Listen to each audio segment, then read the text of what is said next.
رسول اللہ صلی اللہ علیہ وسلم نے فرمایا، جو شخص فجر کی نماز کے بعد دو زانو ہو کر بیٹھا رہے، جس طرح تشہد میں بیٹھتے ہیں، اور پھر کسی سے بات کیے بغیر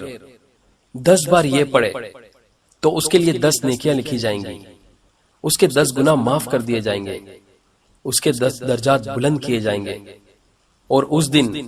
ہر برائی سے محفوظ رہے گا، اور اس کو شیطان کی پہنچ سے دور کر دیا جائے گا، اور اس کو اس دن شرک کے علاوہ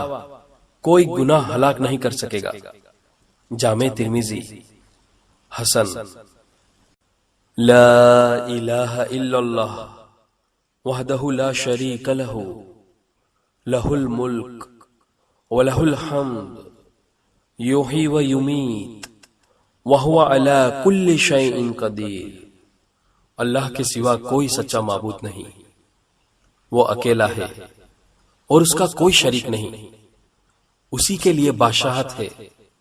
اور اسی کے لیے تعریف ہے، وہی زندہ کرتا ہے اور وہی مارتا ہے، اور وہ ہر چیز پر قادر ہے۔